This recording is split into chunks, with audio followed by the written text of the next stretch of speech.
223페이지 사도행전 21장 1절에서 16절까지 저랑 한 절씩 번갈아서 교독하겠습니다. 우리가 그들을 작별하고 배를 타고 바로 고스로 가서 이튿날 로도에 이르러 거기서부터 바다라로 가서 구브로를 바라보고 이를 왼편에 두고 수리아로 항해하여 두로에서 상륙하니 거기서 배의 짐을 풀려 함이러라.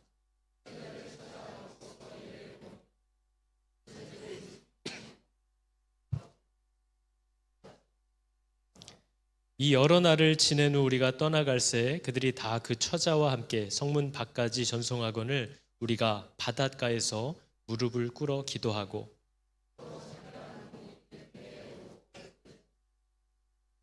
두로를 떠나 항해를 다 마치고 돌레마이에 이르러 형제들에게 안부를 묻고 그들과 함께 하루를 있다가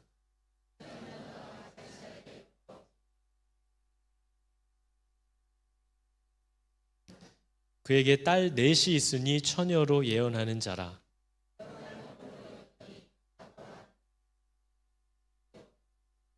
우리에게 와서 바울의 띠를 가져다가 자기 수족을 잡아매고 말하기를 성령이 말씀하시되 예루살렘에서 유대인들이 이같이 이 띠 임자를 결박하여 이방인의 손에 넘겨주리라 하거늘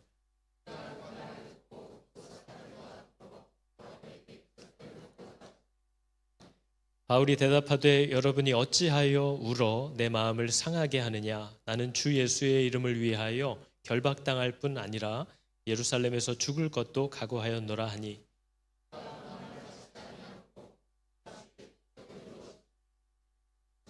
이 여러 날 후에 여장을 꾸려 예루살렘으로 올라갈새 가이사랴의 몇 제자가 함께 가며 한 오랜 제자 구브로 사람 나손을 데리고 가니 이는 우리가 그의 집에 머물려 함이라.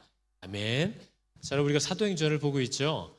여러분 만일 우리 앞에 좁은 길과 넓은 길이 있다면 우리는 어느 길로 가야 될까요? 대답하셨죠? 우리가 만약에 앞에 싸울 일이 있으면 우리는 싸워야 될까요? 싸우지 말아야 될까요? 대답해 보셨죠? 여러분 우리가 넓은 길과 좁은 길이 있으면 어디로 가야 되냐? 그러면 당연히 하나님께 물어서 그분이 가라고 하시는 길로 가야죠. 그죠? 우리가 싸워야 되냐 말아야 되냐를 결정할 거면 물어보고 하나님이 지금 싸워야 할 때라고 얘기하시는지 싸우지 말라고 하시는지를 물어봐야겠죠. 우리가 하나님이 살아계셔서 우리의 길을 인도하시고 가르치신다라는 살아계신 주인이 살아계시다라는 사실을 자꾸 까먹으면 우리가 하나님이 됩니다. 넓은 길 좁은 길이면 좁은 길이지. 싸움이 일어날 거면 뭐 싸우지 말라고 하시겠지. 누가 하나님이에요? 내가 하나님이에요. 그래서 우리가 교회가 하나님이 내 주인이 지금 살아계시다라는 사실을 자꾸 잊어버리면 자기가 해온 대로 합니다.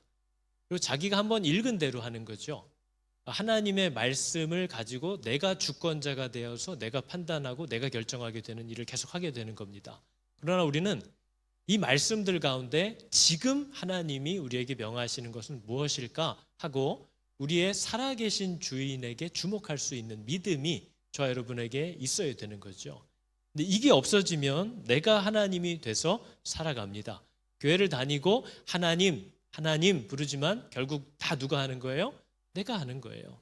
왜냐하면 하나님이 살아계시다는 사실을 믿지 않기 때문에 그렇습니다. 우리가 사도행전을 통해서 교회가 무엇인가 하는 것을 살펴봅니다. 교회는 이런 것이구나.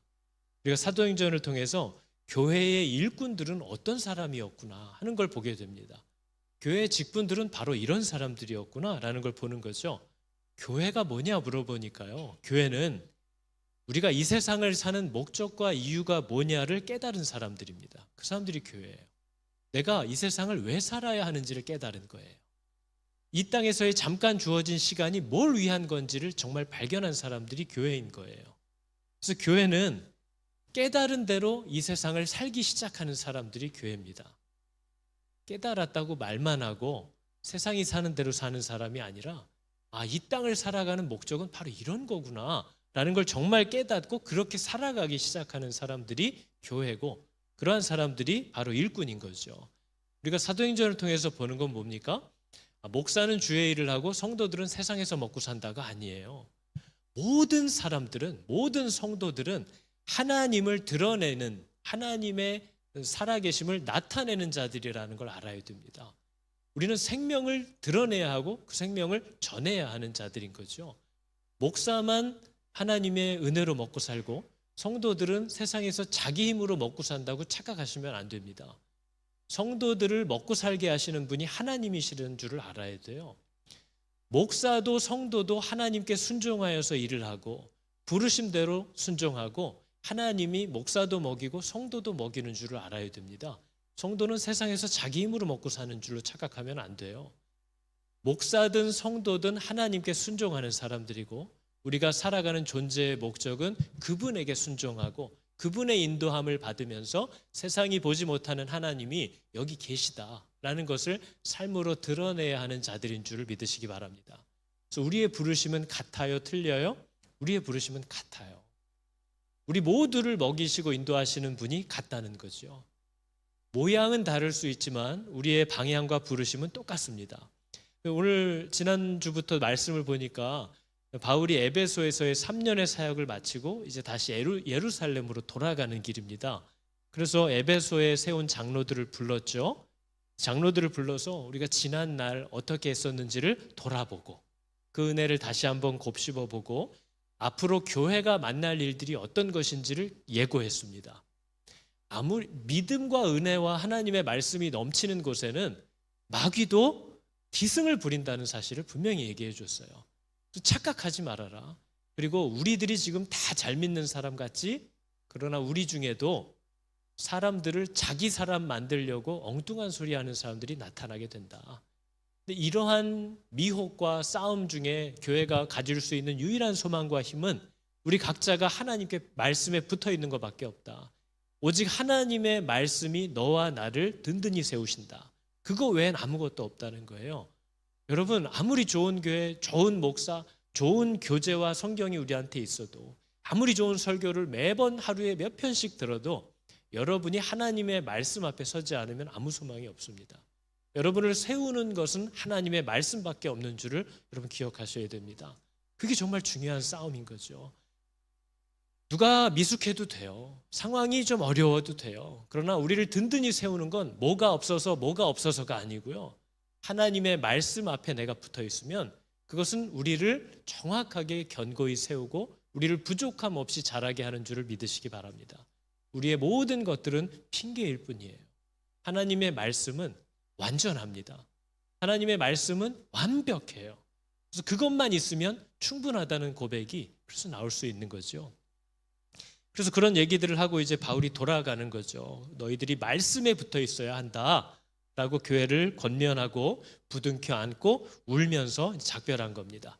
그리고 이제 돌아가는 길에 가뜩이나 마음이 무거운데 만나는 형제 자매들마다 마음 무거운 소식을 자꾸 전하는 거예요. 뭐라고 하는 거예요? 두로에서 만난 제자들은 성령의 감동, 무려 성령의 감동을 받았어요. 이 사람들이. 그래서 예루살렘에 들어가지 말아라. 안 갔으면 좋겠다. 거기 가면 만날 험한 일들이 너무 많다고 성령이 자꾸 마음을 주신다. 가이사랴에 있는 빌립이라는 오랜만에 등장하는 집사님의 집에 들어갔어요. 근데 이 집사님 집은 무슨 군대 같아요. 딸들도 다 시집 안 갔어요. 이거 뭐 노처녀라는 얘기가 아닙니다. 바울처럼 하나님의 나라를 위하여 스스로 고자된 자들이 있다 이렇게 표현하는데 빌립 집사의 네 딸이 다 그랬다는 거예요. 장차 다가올 하나님의 나라, 이거 마지막 때가 바로 코앞이다라는 종말 신앙을 가진 자들이라서 바울처럼 하나님의 나라를 위하여 스스로 시집 장가 가는 걸 포기한 자매들이에요. 그리고 오직 하나님의 말씀을 예언하는 자들이래요. 가르치는 자들인 거죠. 이 집에 들어가서 여러 날 머물렀대요. 그랬더니 그 소식을 들었는지 예전에 한번 예루살렘에서 찾아와서 안디옥 교회에 와서도 여기 예루살렘에 장차 큰 흉년이 임할 거다 예언했었던 그 아가보 선지자가 바울을 찾아왔어요. 그래서 앞에는 성령의 감동이었는데 이번에는 무려 성령의 말씀을 전해줍니다. 성령의 말씀이라고 하면서 뭘 얘기했어요? 오늘 보니까 예루살렘에서 유대인들이 이같이 바울의 허리띠를 든 거죠. 이 띠 임자를 이렇게 손발을 꽁꽁 묶어서 이방인의 로마 군인의 손에 넘겨줄 거다라는 팩트를 예언해 줬어요. 하나님은 왜 이런 얘기를 알려줄까요? 마음 불편하게. 그냥 좀 편하게 모르고 가가지고 확 당하면 차라리 낫지 않을까요? 왜 이걸 얘기해 줄까요? 근데 우리가 말씀을 보면 하나님이 이미 이렇게 얘기하셨다는 걸 압니다. 아모스 선지자도 주 여호와께서는 자기의 비밀을 그 종 선지자들에게 보이지 아니하시고는 결코 행하심이 없으시리라. 하나님은 늘 가르쳐 주신다는 거예요. 하나님은 늘 말씀해 주세요. 저와 여러분이 예수를 믿을 때 이 길이 좁다라는 거 모르고 들어온 거 아니에요. 알려주셨어요. 문도 좁고 길도 좁고 예수님이 걸어간 길도 험했기 때문에 너희들은 말할 것도 없다고 다 가르쳐 주셨어요. 근데 우리는 뭐예요? 들어도 듣지 못하고 봐도 보지 못해요. 하나님은 늘 가르쳐 주고 길을 엽니다. 그죠? 그런데 우리는 늘 내가 예수 잘 믿는데, 내가 이렇게 순종했는데 왜 이런 일을 만나? 라고 이상하게 여겨요. 들었는데 듣지 못해요. 보여주었는데 보지 못해요. 그래서 하나님이 얘기 안 하신 게 아니에요. 하나님은 마지막 때에 어떤 일이 있을지도 다 가르쳐 주셨어요. 이게 안 했나요, 하나님이? 하나님은 마지막 때가 되면 어떻게 일들이 진행될지를 다 가르쳐 주셨어요. 근데 문제는 우리는 봐도 모르고 들어도 모르고, 문제는 안 봐요. 안 들어요. 그게 문제인 거죠. 그래서 하나님은 소돔과 고모라를 멸하러 가실 때도 가다가 아브라함을 만나시더니 이렇게 얘기했습니다. 여호와께서 가라사대 나의 하려는 것을 아브라함에게 숨기겠느냐 하고 아브라함에게 먼저 얘기해 주세요. 소돔과 고모라가 지금 망하기 직전이다. 우리가 지금 거기를 심판하러 간다. 가르쳐 줘요. 바울에게도 하나님이 말씀해 줬어요. 예루살렘에 가면 이런 일들이 너를 기다리고 있다 라는 걸 바울에게도 가르쳐 줍니다. 근데 문제는 뭐예요? 왜 바울이 안 들을까요? 무려 성령의 감동이고 무려 성령의 말씀인데 왜 순종하지 않을까요? 근데 여러분, 저희가 이 말씀을 보면서 기억해야 될 게, 하나님이 예루살렘에 가면 이런 일이 있을 거라고 얘기했지 이런 일 있으니까 가라 가지 말라 얘기한 적 없어요. 근데 그 얘기를 들은 사람들의 반응이 다른 거지요. 하나님은 이런 일이 있을 거라는 걸 가르쳐 줬어요. 근데 여러분, 우리가 바울이 뭔가를 결정할 때의 기준이 뭔지를 보는 건 되게 중요합니다. 우리 청년들도 그렇고 어른들도 요새는 결정할 것들이 늘 앞에 너무 많아요. 한 걸음 앞이 너무 어려운 거죠. 근데 바울이 뭔가를 결정할 때, 성도가 무슨 결정을 할 때는 어느 쪽이 편한가, 어느 쪽이 손해가 없는가, 어느 쪽이 나한테 유익한가가 결정의 기준이 아니고요. 어느 쪽이 하나님의 뜻을 이룰 수 있는가, 그게 우리의 결정의 기준이 돼야 됩니다. 어느 쪽이 하나님의 뜻을 이루기에 좋은가 라는 것을 먼저 살필 수 있어야 되는 거죠. 하나님의 뜻이 뭘까요, 여러분? 하나님의 뜻. 뜻이라는 단어 자체가 저 상대방에게 내용을 전달하기 위해서 갖고 있는 걸 뜻이라고 그래요. 그래서 뜻은 절대로 감추지 않아요. 뜻은 표정이나 말이나 행동으로 드러내려고 하는 게 뜻이에요. 그래서 하나님의 뜻이 뭔가 맨날 우린 궁금해하죠. 하나님의 뜻이 뭡니까? 왜요? 내 뜻이랑 다를까 봐. 내 뜻이랑 다른 것 같아서. 근데 성경은 하나님의 뜻이 뭔지를 분명히 얘기했거든요. 하나님의 뜻은 이것이니 너희의 거룩함이라 곧 음란을 버리고, 이렇게 나와 있잖아요. 거룩함이 뭐냐면요, 하나님을 위하여 구별된 게 거룩함이에요. 하나님의 우리를 향한 뜻은 우리가 하나님을 위하여 구별되는 거예요. 우리는 이 땅을 살면서 세상이 얘기하는 대로 살지 않고 하나님의 말씀대로 살려고 우리를 구별하는 자들이에요. 그게 우리가 하나님께 드리는 사랑의 고백이에요. 우리가 그분을 얼만큼 신뢰하는지를 나타내는 증거들이에요. 그래서 하나님의 뜻은 우리의 거룩함이래요. 그리고 우리 말씀을 좀 더 보면 이게 거룩함이 무슨 뜻인지 이해가 쉽습니다. 고린도서 7장을 보니까요, 하나님의 뜻대로 하는 근심은 후회할 것이 없는 구원에 이르게 하는 회개를 이루는 것이고, 세상 근심은 사망을 이루는 거래요. 여러분, 하나님의 뜻대로 하는 근심이 있어요, 없어요? 하나님의 뜻대로 하는 근심이 있대요. 하나님의 뜻대로 하기 때문에 하게 되는 근심이 있대요. 근데 그 근심은 후회가 없대요. 하나님의 뜻대로 하려고 하는 근심은 후회가 없대요. 구원을 받게 한대요. 회개를 이룬대요.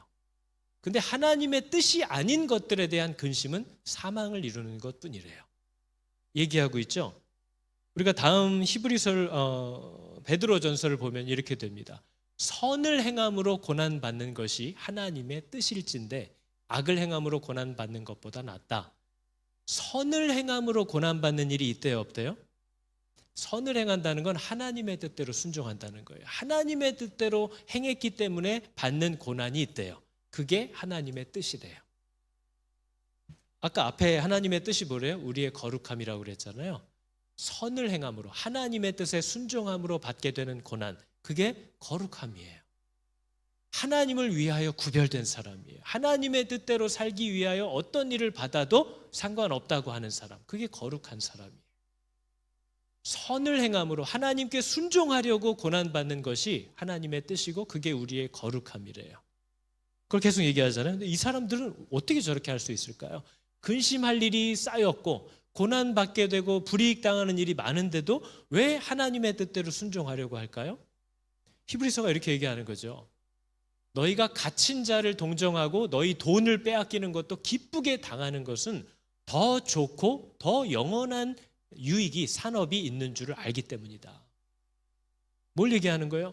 더 좋은 게 있다라는 걸 네가 발견했기 때문에 이런 것 좀 아무렇지도 않게 사용할 수 있게 되는 그 담대함이 그래서 나오는 거야 라는 걸 얘기해 주는 거예요.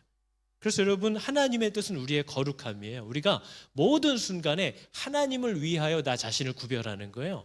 그분의 뜻대로 살려고 어떤 근심을 하게 되고 어떤 고난을 받게 돼도 그분의 뜻대로 움직이는 게 하나님의 뜻이에요. 그런 사람이 되는 거예요. 그 본이 예수 그리스도예요. 그래서 그런 사람이 되게 하기 위하여 하나님은 우리가 그분의 뜻대로 순종하다가 고난을 당하고 근심에 짓눌리면 우리를 거룩하게 하시는 하나님의 그 주권적인 개입이 같이 있다는 걸 기억하셔야 됩니다.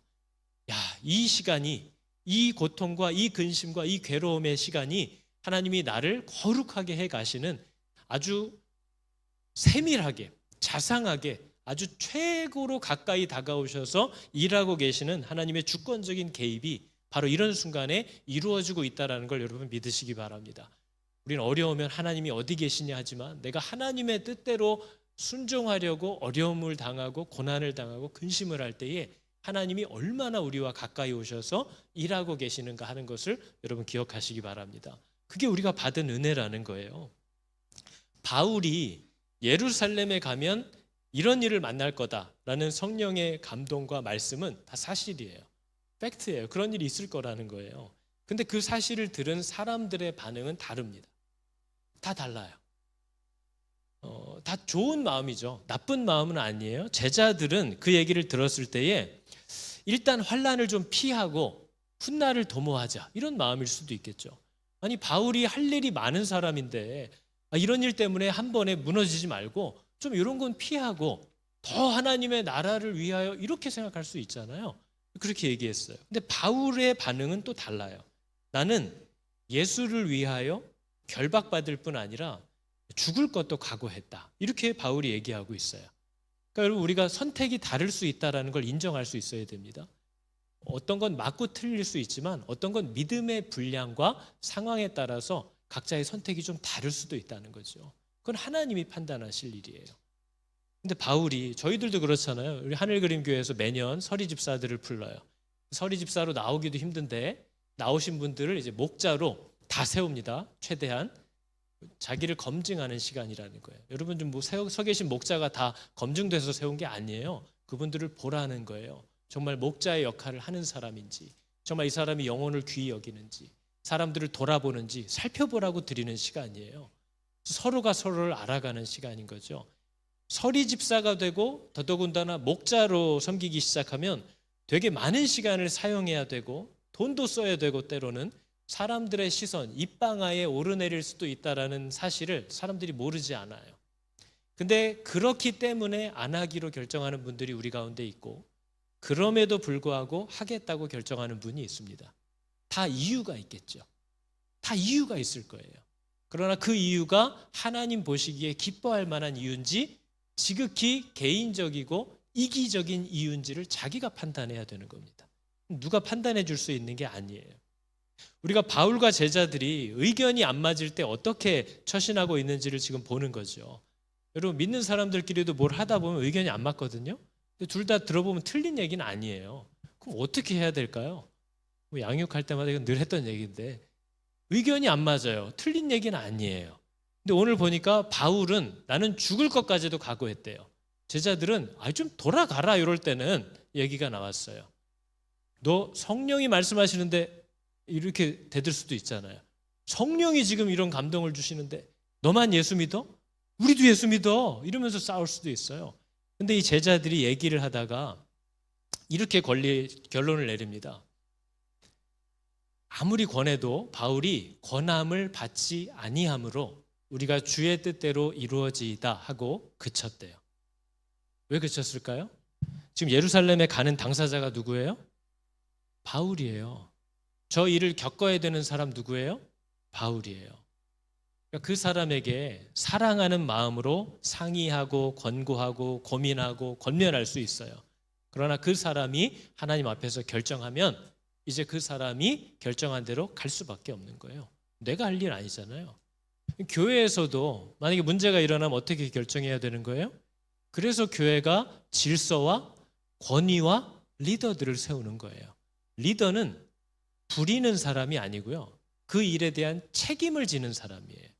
그 사람이 책임을 져야 하기 때문에 결정권을 주는 거예요. 그래서 교회는 예를 들어 추석인데 우리가 좀 모처럼 떡 한번 해 먹을까요? 얘기를 했어요. 어떤 사람 떡이 뭡니까? 밥 먹읍시다. 얘기들이 분분해요. 다 좋은 의도예요. 유학생들도 있고 청년들도 모처럼 밥 먹으면 얼마나 좋아요. 어르신들 떡 좋아하시는데 떡으로 하면 어때요? 아무리 상의를 해도 좁혀지질 않아요. 그러면 애찬부 담당자가 결정하는 거예요. 그래서 그 사람을 세운 거예요. 그래서 그 사람을 리더로 세운 거예요. 애찬과 관련한 담당자로 세운 거예요. 애찬부 담당자가 기도해보고 고민해보더니 그날 사람들 많이 올 텐데, 주차하느라고도 사람들이 바빠서 허겁지겁 들어올 텐데, 애들도 와서 시끌시끌 하느라고 예배에 집중하기도 어려울 텐데 밥까지 먹으면 그날 예배는 제대로 드리지도 못할 테니까 그날은 아무것도 먹지 맙시다. 그럼 어떻게 해야 되는 거예요? 그럼 또 각자의 생각이 많겠죠? 그러나 담당자가 그렇게 하자고 결정했으면 하는 거예요. 그래서 그 사람을 세운 거예요. 따라올 의도가 없는데요, 전혀. 그래서 그 사람을 세운 거예요. 우리가 어떻게 교회를 운영해 갈까 하는 것도 그래서 교회에 사역자와 장로들이 있는 거예요. 우리가 교회를 어떻게 운영해야 될까 실제적으로. 그래서 집사님들이 세워진 거예요. 함께 상의하죠, 당연히. 의논하죠. 의견을 듣죠. 근데 맞춰가죠. 거의 대부분은 그렇게 맞춰가요. 그럽시다. 이렇게 합시다. 돼요. 근데 안 될 때 어떻게 하느냐. 바울을 보니까 그들이 권함을 받지 않고 하면 이제 주의 뜻대로 이루어지다 하고 그쳤다는 거예요. 여러분, 이게 우리가 교회 안에서도 늘 해온 일이고 또 우리가 사도행전을 보면서도 보는 겁니다. 성령이 말씀하셨다 하면서 질서를 무너뜨리는 사람들을 가장 경계해야 됩니다. 하나님은 자기가 세운 질서를 스스로 무너뜨리는 분이 아니에요. 그런 교만한 사람들, 자기를 드러내려고 하는 사람들 나타나게 되어 있는 거죠. 그래서 교회에는 진리가 있어야 하고 그 진리로 상황을 파악할 수 있는 지도자들이 필요한 거죠. 그리고 그러한 사람들로 우리가 함께 세워져 가는 겁니다. 그래서 여러분, 예전에 존 파이퍼 목사님이 설교하다가 청년들에게 이런 질문을 했어요. 우리 대부분이 다 원하는 겁니다. 많은 사람들이 행복한 삶을 살고 싶어 하잖아요. 행복한 삶이 뭐냐? 일단 돈 잘 벌어야 되고 직장이 좀 불안하지 않고 안정적이어야 되고 자녀들이 잘 됐으면 좋겠고 건강해야 되고 그리고 은퇴한 후에는 배우자하고 좀 편안한 삶을 살다가 너무 고생하지 않고 죽어서 천국 가는 거. 그게 우리가 생각하는 이 땅에서의 행복한 삶이라고 하잖아요. 여러분도 그것 때문에 다 이 생을 사용하고 계시죠? 이 땅에서의 시간과 이 모든 것들을 근데 나중에 노후를 위해서 자식들을 위해서 다 사용하고 있잖아요. 존 파이퍼 목사님이 한 선교 잡지를 들어서 내용 뉴스 하나를 읽어줬어요. 루비와 로라라는 80이 넘은 여자 선교사님들이 있어요. 이분은 간호사와 의사예요. 근데 이 두 사람은 평생 혼자 살면서 주님의 마음을 가지고 아프리카 사람들을 찾아가서 섬기고 고쳐주고 돌봐주고 복음을 전하는 일을 평생 해왔어요. 하루는 환자들을 찾아서 카메룬 산악 지역 마을로 운전해서 가다가 오래된 그 자동차 브레이크가 파열돼서 절벽에서 떨어져서 두 분이 다 순교하셨어요. 그러면서 존 파이퍼 목사가 물어봤습니다. 청년들한테. 여러분, 이것이 비극입니까? 이렇게 물어봤어요. 이게 비극입니까? 라고 물어봤어요. 80이 넘은 두 여인이 자기 또래 친구들은 은퇴하고 휴양지나 좋은 요양원에서 편안한 시간을 보내고 있을 때 주님을 위하여 고통스러운 삶을 사는 사람들을 찾아가서 그들을 섬기고 돌봐주고 복음을 전해주다가 하나님의 품으로 돌아간 이 일이 여러분의 눈에는 비극으로 보이냐고 물어보는 겁니다.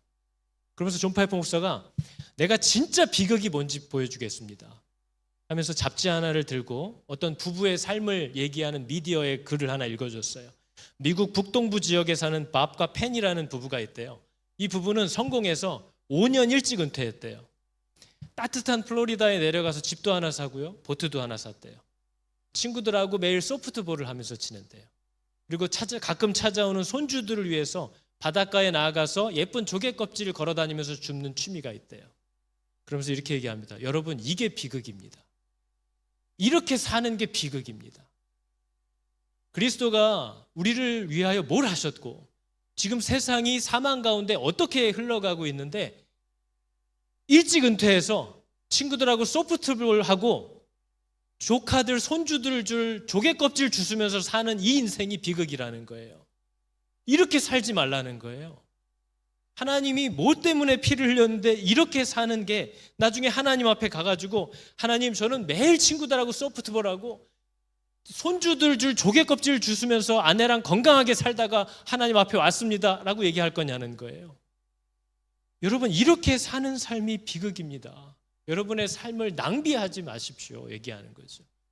교회라는 존재는요, 예수를 믿는다는 사람은 자기가 왜 이 땅에 살게 되었고 왜 생명을, 왜 새로운 기회를 얻게 되었는지를 깨달은 사람이에요. 예전처럼 살 수 없어요. 바울이 자기가 원래 살던 대로 살지 않아요. 그리스도를 만난 사람은 삭개오든 누구든 그 자리에서 180도 돌아서 방향을 바꿔요. 근데 오늘날 예수 믿는다는 사람은 원래 살던 대로 살아요. 앞으로도 그렇게 살 거예요. 앞으로도 빨리 은퇴하고 돈 많이 벌어서 어려움 없이 이 땅을 어떻게 하면 노후를 좀 편안하게 즐기면서 살까만 바라보면서 살 거예요. 그런데 그리스도인이라고 얘기한다는 거죠. 그러나 예수 믿는다는 건 내가 이 땅을 왜 살게 되었는지, 하나님이 나에게 생명과 이런 시간들과 기회를 왜 주고 계시는지를 정말 깨달았다는 거예요. 그래서 그걸 사용하면서 그렇게 살기 시작한다라는 거예요. 그게 교회예요. 그게 성도예요. 그러나 그것과 전혀 상관없는 삶을 살고 있다는 거죠. 우리는 기도할 때 하나님, 내가 이 땅을 사는 목적과 이유가 뭔지를 깨닫기를 원합니다. 기도하셔야 돼요. 하나님이 안 가르쳐 주신 게 아니잖아요. 우리에게 주신 재능과 시간과 기회를 따라서 내가 함께 살고 있는, 일하고 있는 그 자리마다 거기서 하나님께 순종하는 거예요. 거기서 하나님과 함께 사는 거예요. 거기서 하나님을 자랑하는 거예요. 거기서 하나님을 드러내는 거예요. 거기서 하나님과 함께 동행하는 거예요. 그게 우리를 부르신 이유예요. 다른 게 없어요. 무슨 직업을 갖고 있어도 그 자리에서 하나님과 함께 사시면 돼요. 거기서 하나님께 순종하면 돼요. 그러나 이러한 삶의 방향성이 전혀 없는데 자기를 그리스도인이라고 부르는 사람들로 가득 찬 교회가 지금의 교회들이라는 거죠. 하나님이 욥을 가리켜서요, 욥이 나를 영화롭게 했다 이렇게 얘기합니다. 욥이 뭘 영화롭게 하죠? 할 게 아무것도 없었는데 주저앉아서 피부를 기와장으로 벅벅 긁는 것밖에는 아무 할 수 있는 게 없는 사람인데 하나님이 욥이 나를 영화롭게 했대요. 욥은요, 하나님께 기대할 게 없어요. 이제 하나님 때문에 이 꼴을 당했어요. 물어도 대답도 안 해요. 죽은 자식이 돌아오지도 않아요. 친구도 버렸고 아내도 떠났어요. 건강도 상했어요. 그러니까 하나님이라는 존재에 대해서 악다구니밖에는 할 게 없는, 기대할 게 하나도 없는, 하나님께 뭐 바랄 것도 없어요. 저분이 원망스러우면 원망스러울 뿐인 거죠. 근데 그런 빠져나갈 수 없는 절망의 순간에 욥이 보여준 게 뭐예요? 하나님을 떠나지 않아요. 당신이 하나님이고 나는 아닙니다. 그걸 고백하는 욥의 모습이 하나님을 영화롭게 한대요. 우리가 하나님께 뭔가 기대할 게 있기 때문에, 바라는 게 있기 때문에 나오는 것은 거룩하지 않아요. 근데 우리가 하나님께 바랄 것도 없고 기대할 것도 없고 거래하려고 내밀 것도 없어졌어요. 완전 절망이에요. 근데 그런 순간에도 하나님을 사랑하고 나는 하나님을 신뢰합니다라고 고백할 수 있는 그것이 거룩함입니다라고 팀 켈러가 얘기했습니다. 하나님과 거래할 것이 아무것도 없고 하나님 때문에 얻을 수 있는 유익이 아무것도 없는 것 같은 그 상황에서 나오는 하나님을 향한 감사와 사랑의 고백이 거룩함이고 오직 그것만이 우리를 변화시킬 수 있습니다. 근데 우리는 어려움과 절망에 빠지면 하나님은 우리에게 이런 질문을 한다는 거죠. 자, 한번 보자. 네 신앙이 뭔지 한번 보자. 네가 나를 섬기겠다는 건지 나더러 너를 섬기라고 하는 건지 한번 보자. 네가 나를 섬기는 이유가 뭔지, 네가 나를 사랑한다고 고백하는 이유가 뭔지 한번 보자. 여러분, 욥기의 가장 결정적인 게 뭡니까? 마귀가 졌던 게 뭐예요? 마귀의 하나님을 향한 공격은 그거였어요. 욥이 까닭 없이 하나님을 사랑하겠습니까? 그거였어요. 근데 답이 뭐였어요? 욥이 아무 까닭이 없는데 하나님을 사랑한다고 하는 거예요. 그래서 마귀가 졌어요. 그게 거룩함이에요. 그분을 위해서 나를 스스로 구별하고 싶어하는 하나님을 향한 그 어떤 이유와 조건이 없어도 그분을 사랑하고 신뢰하게 되는 그 놀라운 변화가 있어요. 뭐 때문에 하나님을 사랑하는 게 아니에요. 왜냐하면 이미 받은 게 너무 커서 더 이상 하나님께 뭘 기대하면서 하는 신앙생활이 아니에요. 이건 신앙생활이 아니잖아요. 무슨 거래지. 하나님이 보지 못한 그분이 너무나도 내 마음에 사랑으로 다가오게 되는 이 일이 성령이 하시는 일이라고 베드로가 분명히 얘기했습니다. 보지 못하였으나 사랑하게 하는도다. 너희가 성령을 받았기 때문이다. 바울의 고백이 뭐였어요? 여러분, 이게 힘들 거라는 건 나도 아는데 어찌하여 울어 내 마음을 어렵게 상하게 하느냐. 이 상하게 한다는 단어 자체가 갈기갈기 찢는다는 거예요. 바울도 힘들어요.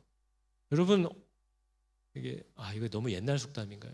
자라보고 놀란 가슴, 소뚜껑 보고 놀란다. 비슷하게 생긴 것만 봐도 놀란다는 거죠. 바울은 엄청 두들겨 맞은 사람이거든요. 내일 본문도 이제 보시면요, 바울이 죽도록 두들겨 맞다가 천부장이 달려와서 네 뭐 하는 거냐 하고 바울을 들어가지고 데리고 가요. 바울이 죽을 뻔했어요. 또 한 번 그렇게 몰매를 맞으면 너 예루살렘에 가면 또 그렇게 맞는다. 그러면 완전 트라우마가, 그죠? 거기 못 갈 것 같거든요. 바울도 마음이 어려워요. 너희 어찌하여 울어서 내 마음을 어렵게 합니까? 그러나 나는 주 예수의 이름을 위하여. 바울이 예수님을 얼마나 특별히 생각하는지 알잖아요. 주 예수의 이름을 위하여 이렇게 결박당할 뿐 아니라 예루살렘에서 죽을 것도 각오했습니다. 왜요? 예수님이 나를 건지시려고 이 땅의 하늘 영광을 버리고 이 땅에 오셔서 결박당하실 뿐만 아니라 흠씬 두드려 맞고 죽는 것까지도 마다하지 않으셨다. 나도 그분을 위하여 결박당할 뿐 아니라 두드려 맞고 죽더라도 나는 그걸 각오했다. 라는 똑같은 고백을 바울이 하고 있는 겁니다. 이게 그리스도를 정말 알게 된 거예요. 이게 예수님을 정말 알게 된 거예요. 이분이 어떤 분인지를 알게 된 거예요. 그분이 나를 어떻게 사랑해 주셨는지를 정말 발견한 거예요. 내가 감사해서 내린 결정이다. 내가 그분을 사랑해서 드리는 서원이다. 하나님, 그런 일이 기다린다고 해도 나 가겠습니다. 여러분, 그래야만 갈 수 있는 길이에요. 목사가 되면 그렇게 할 수 있다라는 게 아니고요. 예수를 만나면 다 그렇게 돼요. 성도는 이렇게 가기 시작한 사람을 성도라고 다 얘기하는 거예요. 성도가 여러분 굉장한 직분인 줄 아셔야 됩니다. 성도가 최고의 직분이에요. 성도라는 직분보다 높은 직분이 없어요. 근데 그 성도들 중에 역할을 따라서 장로도 하고 집사도 하고 목사도 하는 거지. 성도가 되는 건 엄청난 영광이고 엄청난 능력입니다. 죽기까지 따르오리. 그게 가능해지는 사람이 성도예요. 여러분, 성도입니까? 내가 이 땅을 왜 사는지 아셨습니까? 삶의 방향을 바꾸기 시작했습니까? 에베소의 장로들처럼 이 사람들은 뭐 생업이 없는 사람이에요? 바울이 중요한 일이 있으니까 좀 와달라. 오는 데만 3일 길이에요. 가면 또 6일 길이에요. 달려오는 거예요. 왜요? 복음을 위해서 사는 사람들이에요. 내가 일을 하고 잡을 갖고 있는 것도 그리스도를 드러내고 하나님의 사람으로 이 땅에서 살고 교회들을 견고히 하고 그 안에 있는 영혼들을 세우고 하는 일을 위하여 내가 이런 일도 하는 거지, 내 직업은 이거고 교회는 그냥 다니는 곳이다 하는 사람들이 아니에요. 내가 이 땅을 왜 사는지를 알아야 되는 거죠. 여러분, 다 복음을 위하여 부름을 받은 사람들이에요. 그것을 아니까 다 달려 나오는 거예요. 바울도 내가 좋아서 드리는 소원이다. 나는 내 권리를 주장하지 않는다. 당연히 내가 교회로부터 그런 걸 받을 권한이 없는 게 아니지만, 그러나 연약한 자들을 위하여 자기는 스스로 수고하겠다는 거예요. 그게 교회의 모습이에요. 우리가 다 아는 주가 일하시네라는 찬양이 있습니다. 이 찬양을 보면요, 가사가 이렇게 돼 있어요. 날이 저물어 갈 때, 빈들에서 걸을 때, 완전 절망적인 상황인 거예요. 이미 해가 지고 있고요, 아무도 없는 곳에 나 혼자 걷고 있어요. 근데 그때가 뭐예요? 그때가 하나님의 때예요. 우리는 하나님 뭐 하세요? 왜 일을 안 해주세요? 답답해하는데, 내가 가장 절망적인 시간을 보내고 있는 때가 하나님이 가장 가까이 계신 때인 줄 알아야 됩니다. 왜냐하면 그때가 하나님이 귀를 쫑긋 세우고 얘가 정말 나를 사랑하는 사랑이 진짜 사랑인지 조건에 있는 사랑인지를 들을 수 있는 유일한 기회가 바로 그 자리예요. 아무것도 하나님께 기댈 게 없는데도, 까닭이 없는데도 하나님을 사랑한다고 얘기할 수 있는 그 고백을, 그 하나님이 가장 기다리는 고백을 들을 수 있는 때가 바로 저 때예요. 날이 저물어 갈 때, 빈들에서 걸을 때, 그때가 하나님의 때. 내 힘으로 안 될 때, 빈손으로 걸을 때, 그때 어떻게 고백한대요? 하나님이 다 준비하신다. 이 고백을 듣고 싶어서 하나님이 그때 제일 가까이 계신다는 거예요.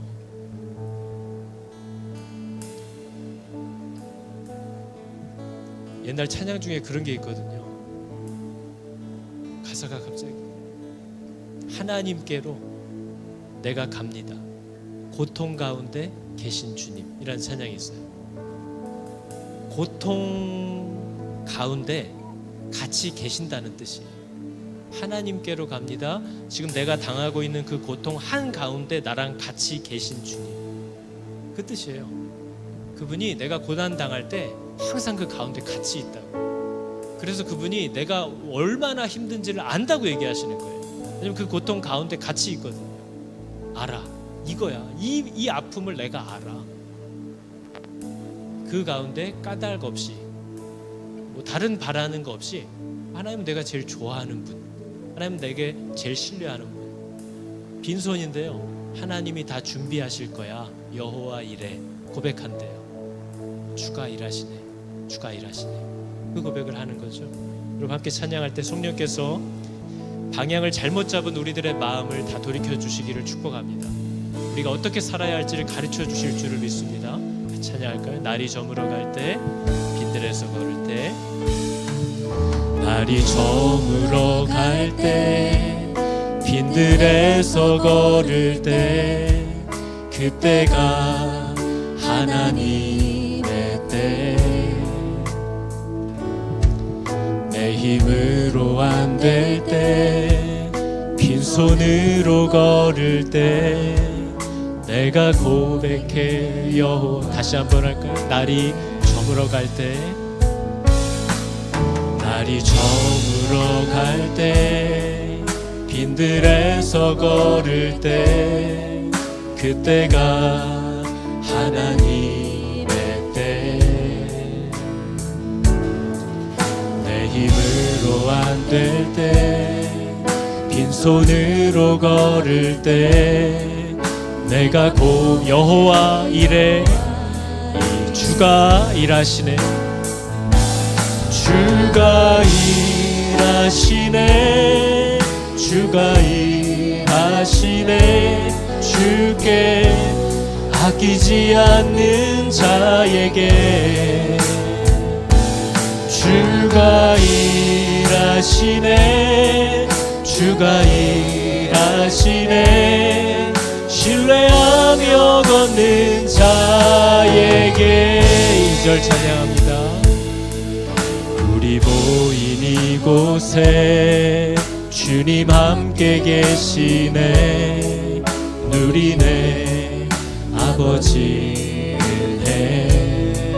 적은 떡과 물고기, 내 모든 걸 드릴 때 모두 고백해 여호와.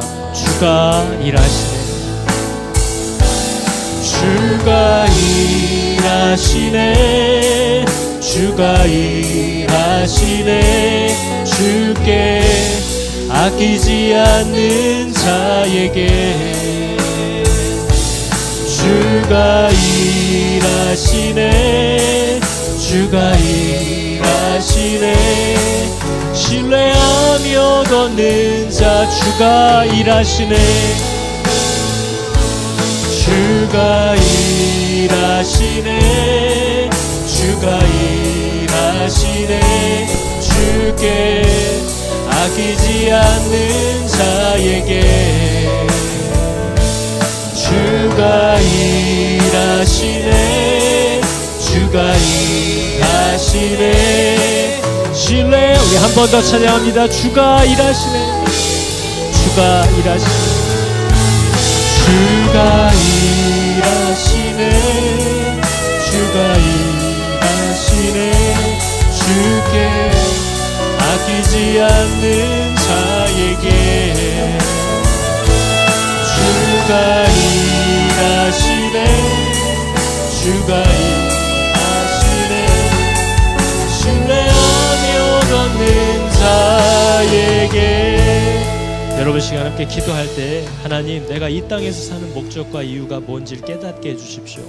뭐를 기도할 때마다도 어떤 게 편하고 어떤 게 좋은 건가가 늘 우리의 기준이 아니라 어떻게 해야, 어디로 가야 하나님의 뜻을 이룰 수 있을까?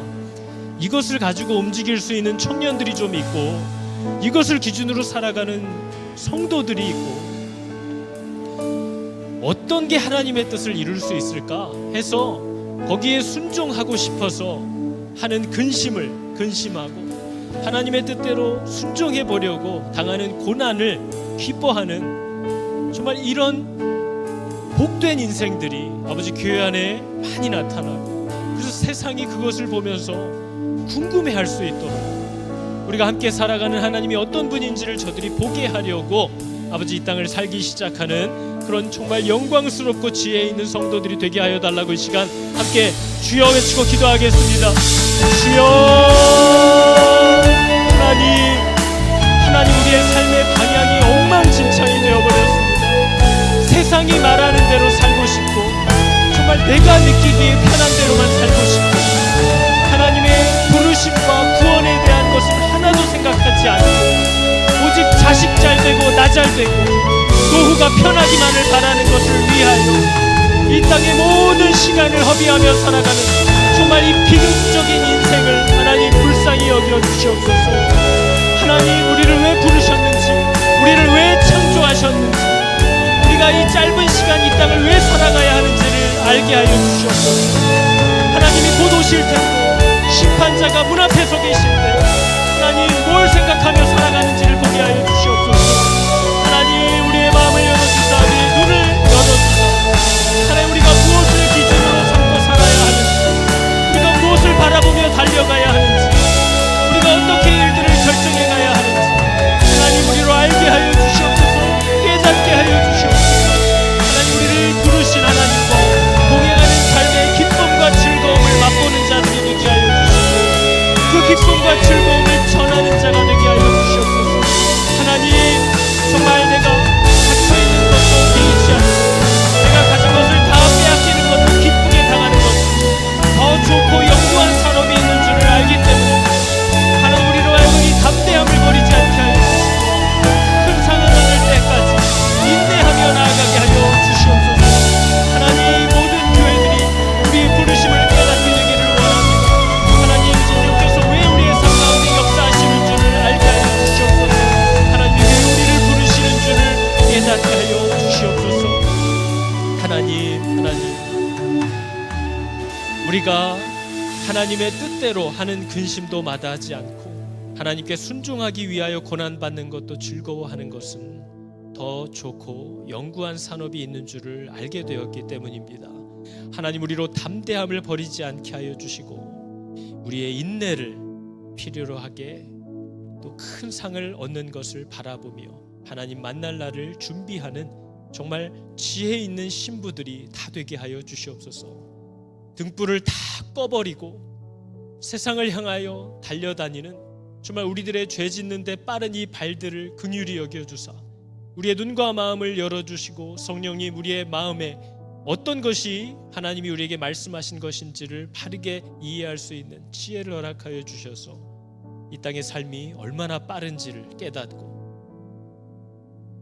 우리의 모든 삶의 방향을 다시 바로잡아 우리가 이 땅을 사는 동안 오직 주 예수의 이름을 위하여 당하는 근심과 고난받는 것을 우리의 자랑으로 여길 수 있는 참 지혜 있고 생명 있는 자들이 다 되게 하여 주시옵소서.